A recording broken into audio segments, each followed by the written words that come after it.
Nilaza ny ministry ny vola fa misy loky amin'ny anarany ao anatin'ny tambazoran-tserasera Facebook ao araky ny voalazany hatrany. Ka ny pitsopitsony mahakasika an'izay no fakafakaina amintsika ato anatin'ity vidéo ity ka manasa antsika rehetra anaraka an'ity vidéo ity hatramin'ny farany.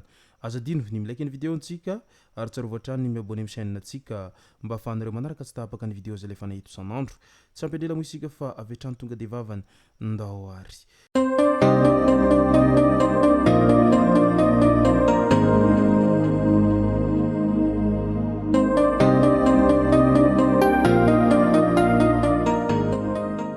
Ny tonga tsy miaraba hono namantesitra ka dia faly miaraba isika rehetra mpanaraka tsy tapaka an'ity chaîne ity ny tenako amin'ity androandroany ity.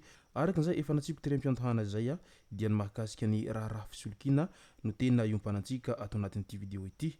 Fa milohan'izay dia andao aloha hoarantsika ireto tsara fantatra manaraka ireto. Vaovao mampalahelo, mpandeha taxi brosy izay narary mafy namoy ny ainy teny an-dalana.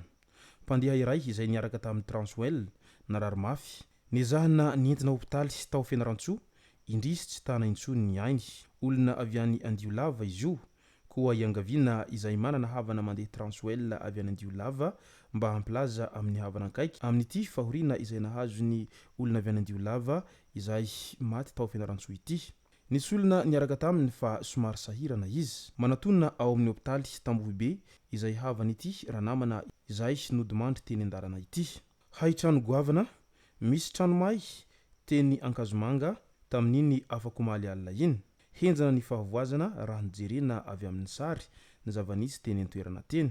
Manoloana ny toe-draharaha politika indray naneho ny hevitra ny Ikéron Nidelson ary nilaza mazava tsara izy fa aza mampianatra anay amin'ny fanarahan-dalàna fa aotra be izany araky ny nambarany hatrany. Aoka hazava fa ireto no nitondra ny konsepta ny tatitra mivantana amin'ny vahoaka teto amin'ny firenena dia ny hetsiky ny 73 député ka laha androany io mivaliky tsy azo atao izany araky nambarany hatrany. Magnasagnagna an-daty fa vita borna anareo ny Madagasikara toy ary ny lalam-panorenana namela anareo nanao an'io hetsika io dia mbola tsy niova tompoko ka aza mampianatra anay ny atao hoe fanarahan-dalàna fa ohatra be ilay fahalalàna araky ny nambarany Kéron Nidelson izay député teo aloha no sady mpahay lalàna. Fandraisana ny COI mandeha ny fafao ny tokotany. Misy ny vola entina hanajariana ny tanàna, hanamboarana lalana, hanadiovana sy ny maro hafa. Rehefa handray vahiny hanaovana haingo ambony.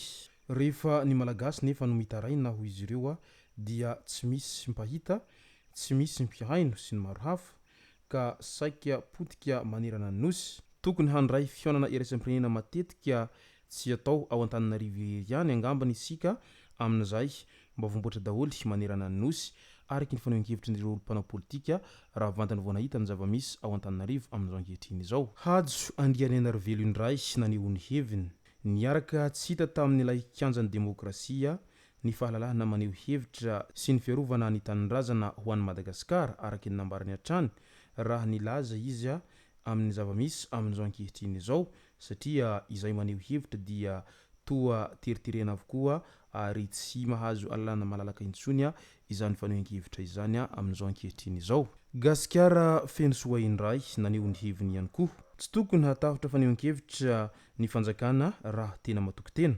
Manoloana ny zava-misy ao Madagasikara dia naneho ny heviny amin'ny mahasombavambahoaka azy i Gasikara feno soa. Anisan'ny asan'ny sombavambahoaka ny manao tatitra ara-dalàna izany ka tsy tokony ho sakanana mihitsy araky ny nambarany hatrany. Miharihary loatra ny mizana tsindrila amin'ny fanomezana fahazahoan-dalana hamoro vahoaka izay ataon'ny fitondram-panjakana. Aleo mba mitovy ny fampiharana ny lalàna ho an'ny rehetra. Ny fanjakana matoky tena sy manana ny maronisa eo anivon'ny rafim-pitantanana rehetra ary anatin'ny rafitra demokratika dia tsy tokony hatahotra ny fanehoan-kevitra izay tsy mitovy aminy ho hiatrany ity sombavambahoaka izay voafidy tao Antananarivo renivohitra ity. Mazava angambany izay voalazan'ireo sombavambahoaka izay tsy momba ny fitondrana amin'izao ankehitriny izao amin'izay fangatahana ny fahalalahana haneo hevitra sy ny fahazahon-dalana hamory vahoaka ankalamanjana izay satria ny fanjakana amin'izao fotoana izao no manana solovam-bahoaka maronisa ka tsy tokony hanahy sy atahotra amin'izany izy ireo satria tsy ho hisy mihitsiny izany hoe motion de censure izany. Ndao amin'izay ho resahantsika ny mahakasika resaka fisolokiana izay voalaza ny ministry ny vola hatrany. Matetika mantsy tatoato zay tsy voandroany izy ity fa efa hatramin'ny ela no mahita foana isika ireny karazan'olona izay mialokaloka ao ambadiky ny compte fako isan-karazany irony. Misy amin'izy ireo mitondra anaran'olon-kafa sy ny sarin'olon-kafa no ampiasainy mba hoentiny hanaovana fitadiavam-bola amin'olona amin'ny alalan'izay fisolokiana izay. Ao moa ireo izay misy loky ho manam-pahefana, ao moa ireo izay misy loky ho mpiasan'ny ministera sy ny maro hafa, ao ihany koa ireo izay misy loky tsotra izao fotsiny amin'ireo vahoaka madinika izay azon'izy ireo rebirebena amin'ny alalan'izay fisolokiana isan-karazany izay. Ekena fa tena tsara ny vola ary tsy misy vola mangidy na ihany koa tsy misy mandahy rehefa omena vola izany, fa kosa aoka mba hitadiavina amin'ny herim-po sy herin-tsandry ary herin-tsaina izany vola izany, fa tsy sanatria akory ny atsembohan'ny hafa no ialokalofanao ao ambadika an'izay fisolokianao olona ara-bola isan-karazany izay. Nilaza mazava tsara tao anatin'izay resaka fisolokiana izay mantsy ny ministry ny vola. Misy ny misoloky ny anarany araky ny nambarany hatrany. Namoaka fanambarana ny ministerany toe-karenina sy ny fitantanam-bola fa misy mpisoloky izay mandefa mail amin'ny anaran'ny ramatoa ministra amin'ny adresy ministre@rindra@gmail.com amin'izao fotoana izao. Nanentana ny tsirairay hitandrana amin'ny mety ho endrikendriky ny fisolokiana rehetra izay misy ny ministera.